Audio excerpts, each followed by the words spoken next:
I wanted to take the Batman I've loved since I was a kid and turn it into a cinematic looking 3D character. This is how I made the Batman.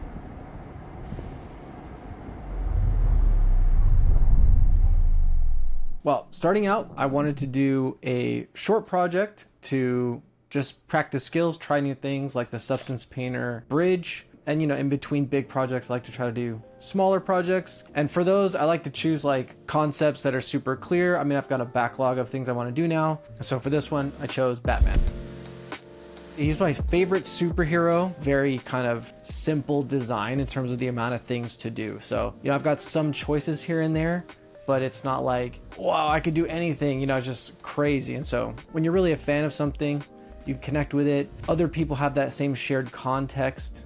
So I think with shorter projects and practice and exercises, it's great. It's fun, and you don't have to overthink it. I just get to get in there and start making stuff. This was my main inspiration. So this artist, Ben Oliver, if you've seen some other videos I've done, he did the Wolverine. Literally every superhero art that he's done, here's some more, I love. I mean, he's just got the aesthetic that I love. I can't explain it other than maybe he's just like macho or something. So I just really, really love his aesthetic. It's like stylized, but then kind of serious. And anyways, don't have to over explain it. It's just dope. You can see for yourself. So Ben Oliver is the main inspiration. And this is that main image I think that really got me. Now with Batman, you could do a lot of things, obviously. And so what I wanted to do is mix some of my favorite elements from the Batmans as I grew up.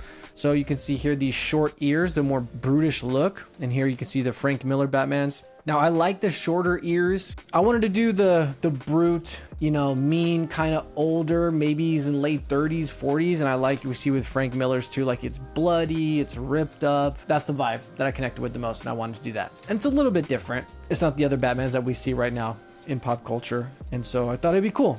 And taking it back to like the blue and gray from like some cartoons and toys and stuff, but doing it in a serious style. In a nutshell, it's kind of this Ben Oliver, the Frank Miller kind of, stylized Batmans, but in the tone of like Christopher Nolan, cinematic, that kind of stuff with cinematography and lens effects and atmosphere and volumetric lighting and sparks and all that stuff. If I were to make a full character, I think this would be, what I would be trying to go for. I love how overly big he is. And again, that like serious mixed with childish colors and design. I think it's super cool. And then this is a popular Batman comic right now, Absolute Batman. You can see the long ears and everything, but see how mean he is. And I love the fat logo. So I'm trying to keep this kind of old logo, but fatter, more brute, a little bit more wrinkles, asymmetry, and what would you want to call like chaotic? Brutish is the best word. That's why this guy's on here. I love this sculpt too, that like, look how big this lower jaw is. So something like that. After I knew I wanted to go in this direction, I did a quick test. I thought you can see here, this even works as like a cutoff thing with arms. Like usual, this project, I wanted to keep really tight, but things grow a little bit. I started blocking in the Batman like this. So I'm just doing like Dynamesh shapes and merging them together like super low and just trying to do the big broad shoulders and stuff. So you can see that I'm melting it together and turning it into just a few different subtools here. We got the cape and everything, the cowl, figuring out what I'm gonna split up and stuff. So I'm using poly paint, again, super low poly, ZBrush to keep it light. So I'm trying to figure out how I wanna split it up before I go into a pose. I know I wanna finish it in a pose, but I'm gonna have to kind of lock it in. And you can see I mark where I posed it because there's like kind of no going back from here. So things are separate now. We got the face cut off, we got the mask. I even quickly do a run through and I export this and bring it into Blender and render out a test. And then I even painted on it like where am I going to do the damage and stuff. So this is my first test. Obviously not that pretty, but I showed it to people and I was like, hey, what do you think about this? Just to see what their reaction is. So this became my direction. Then moving along with sculpting, starting to add like the cloth and ripping it. And all the while too, I'm kind of thinking, how will I, accomplish some of the details and stuff? I want things to look, believable enough in a close-up. But yeah, I get this kind of like brutish, silhouette, similar to that barbarian we were looking at, really bottom heavy here, big like chin. So I liked this angle too, so I was always checking this angle. All right, so yeah, the face, I got it where, it's got subdivision levels, it's down to this kind of low. Again, just using quick ZBrush with guides, and then I can step it up and do my sculpting. So yeah, this is kind of typical stuff. Again, just trying to keep it fast, and I'm not doing anything crazy I haven't done before. Other than the holes, I'm not exactly sure yet. I just know, hey, if I punch actual holes through this, you know, and rip holes, then, you know, I just put little body underneath. That kind of depth already is going to be good, and I'll figure out how to make it detailed later. This is a great way to inject like story. It does it all for you. Like if you see a superhero super messed up, I mean, there's some amazing ones in here, right? But you just feel like, what have they just been through? So it feels like you're at the end of a movie or some dramatic thing. So very dramatic, fun to do with the different, you know, materials. Anytime you can rip something up or have blood dripping, obviously cool. Okay, so now moving forward, you can see I've got these poly strips, which later I know I'm just going to texture strings on it. So I just think I'll get it into Substance Painter and I'll just paint threads. That's the idea. So you can see with these strips, you know, with this kind of partial body and the face not being full, this is all not what you do in a production. So, you know, I just want to make that clear that like my goal from the start is to make a cinematic shot using 3D, using the software I would use for a production character. But for me, when you're playing around and doing these quick projects, you really want to try and be efficient. For these, like you can cheat and cut corners because this is not for a delivery. Making a full production character is a big thing. You got to do a lot of things the right way. I do that for my job, and sometimes I do that for personal work. You don't have to do that all the time, especially if you have some examples. If you're not going to see it, don't do it. And if I don't need to have it, then I'm not going to waste my time doing it. The topology is not going to be, you know, animatable. I'm using ZRemesher. I'm using automatic UVs. One of the ways that I knew that I'm doing the shortcut quick thing is this Substance Painter bridge with ZBrush. I was excited to try it out. Normally in my quick projects, I am doing it fast. Whether or not I want to like go through Painter is kind of a choice, you know, because it adds a little bit of time and complexity. You can still be fast, but this new bridge idea is that you just click a button and then in ZBrush, it'll unwrap it for you. If you have your names, it'll make the highs, the lows, and it'll bake everything in one click. It took me 2 clicks, but still, you know, the first time didn't work. I don't know why, but it did eventually work. And then that brought it into Painter. And so, yeah, then I'm in Painter, I'm doing my normal thing. You know, I'm laying out the different colors and iterating from there once I set it up in Blender. So yeah, when I was texturing, remember I wanted to make that fat logo. So I just took my time, and in Photoshop, I made this mask, you know, using like curves or whatever. And I just made it a super clean logo that I could bring into Painter. So once I have a alpha like this, I can just slap it on. In Painter, you can project, literally just drag it on in 3D, and then you can move around these points and put it exactly where you want. You can see here, like once it's in Painter, I can add the little like strings, you know, I can start to add damage and stuff. So a lot of this detail is just painted in Painter. So I don't need to have any 3D. So I will say, a little bit of a gotcha for me with the Painter thing. I only did this one project and I didn't like spend time investigating it. I like to iterate a lot normally.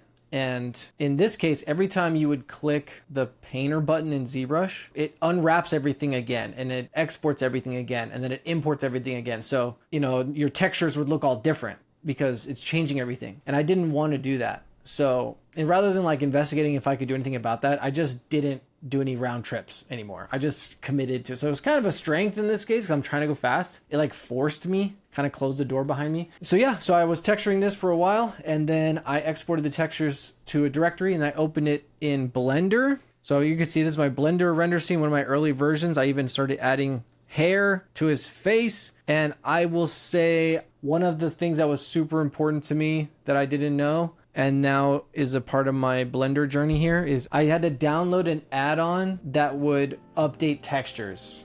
Auto reload is what I'm using right here. So yeah, that's it. Automatic reload tool. There you go. So I can just click images and it was free. And there you go. That's the one I'm using. And so this little thing lets me do it. So yeah, I said check timer frequency every 5 seconds. So it's always running and it checks all my image files and updates it by itself, because I like to like add the blood and then like, you know, check the render and then I don't like the blood like that, you know, whatever, I'm gonna change something, whatever. That's what I did. I kept working on this and iterating, and as I said, things grow a little bit. In the beginning, I thought it was going to be Batman on a black background. Again, I didn't think too much about it, to be honest, but he looks good in black. It's always cool, you know, with the dark lighting. I showed you Alex Ross before. That just came to mind. I just like the way Alex Ross does his portraits. I don't know, not just portraits. They're always like square jawed with this nice lighting, and it looks very like studio portrait cinematic. Okay. And yeah, so I had him there, but then there was all this negative space,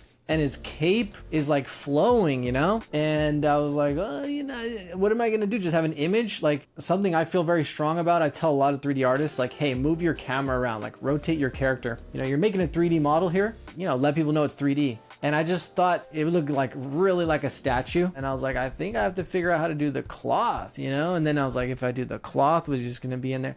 So it kind of grew. Yeah, so from there, I had to learn how to do some cloth. What I did was, again, awesome part about Blender, so widely used, I can just Google stuff. That's why someone like me can get into Blender now, is like everything's documented. I will say it was pretty straightforward with some physics stuff. And then, you know, I put my little wind guy right here and it's shooting up, you know, so there you have some cloth moving. And I was like, sweet, dude, now it's not moving. But then it's like, but then he's not moving. And I was like, dang. That looks bad too. You know what? He's just gonna have this statue with the blowing. I was like, damn, he's gotta move now. So I thought, okay, maybe I could just do a simple rig and, you know, build a little armature for him. His face doesn't have to move. He's just mean mugging, you know? So I'll just do a little armature and I'll kind of move him around a little bit like a puppet. So now it grew into this. So now you can see he's breathing. So just so it's like a video game idol is what I was thinking, you know? And then you can see the cape's moving and he's breathing now. Now to get the cape simulation to move with the armature, that was actually tough. Okay, I was proud of myself for that. All right, and then in the physics for the cape, down here you can see I have it pinned right here. And if you check dynamic mesh, boom.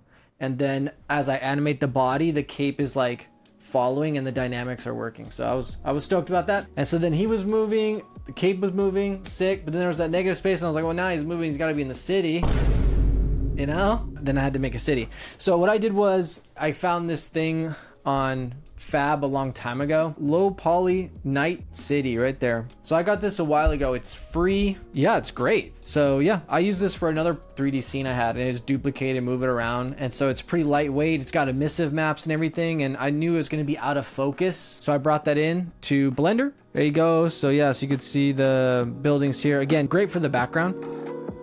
Oh, and the smoke element that I'm using in here, I did that in EmberGen, which I got for projects a while ago. I loved EmberGen. Awesome little VFX tool to make VDBs, volumetric animation. So I did that with the cloud. Every Batman movie's got to have thick fog stuff. Something that I learned is that when it comes to making final shots, every final shot, all of my favorite movies, they all have compositing, and most of them use Nuke. So that's why I use Nuke. It's expensive though. It's like $500 a year. And I just do it because I'm a fan, and so I'm kind of like a geek about it. I think it's really cool that I can use the same software that my favorite movies use, but you do not have to use Nuke. DaVinci Resolve is free and looks really powerful. If I was gonna start from scratch, I probably would use DaVinci's Fusion, I think it's called. So yeah, and then Blender has its own compositing too. Compositing, just as a concept, I think is crucial in making final looking shots. I'll say one of the cool things about compositing this time, that again, in the spirit of trying to be fast and efficient, which with rendering I'm not, I love to noodle,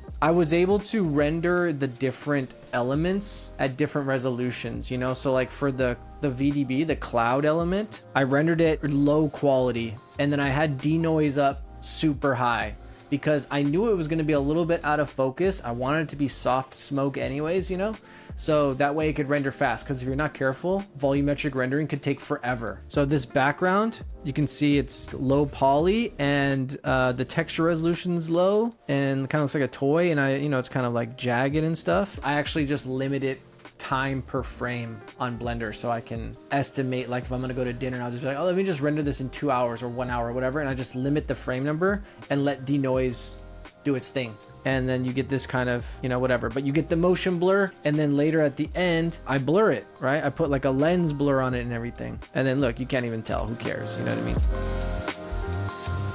I had this idea, I was like, what am I gonna do at the end? Maybe you can pan up and then it shows the Bat logo. So yeah, so then became, okay, how do I do that? And I knew I was going to do it in comp in the background. So I need to make a background plate. So I'll go all the way, dip in. You can see here's the logo that was made in Photoshop for the chest. And then just I'm editing it and giving it more stuff, getting some clouds on it and everything. So I could put that as an element, you know, on top. Then I went to some online story blocks or whatever to get these spotlight elements here. I'm color correcting them to be yellow, and then I just masked it right here. You can see and let me jump in here. Yeah, you can see. So I'm just masking it around the buildings, and yeah, I'm just masking it on some of the buildings. I just like did a photo barrage to make this plate. This is like the same building multiple times, looks like, you know. So just trying to add depth. Again, this is going to be a background plate behind the 3D. And then yeah, so then yeah, then I got the logo, and then eventually the logo moves a little bit towards the end. I'm really ghetto at comping, so I'm actually only moving it at the end here, because like this whole part, you don't see this background. I'm actually making it like the length of the shot because I don't know how to do it perfect. So then it kind of moves at the end, and hopefully like the camera like tilts up and then you see this part. So, but yeah, it was fun. So I encourage everyone to do short projects like this. You know, it doesn't have to be production ready. It doesn't have to be something new and exciting. It can just be having fun. And to me, like, doing some of these characters that I loved when I was like a kid is a surefire way to have fun. And that's how I made my cinematic Batman. Thank you for watching. Appreciate it. Hopefully you learned something. I'll see you in the next one. Peace out.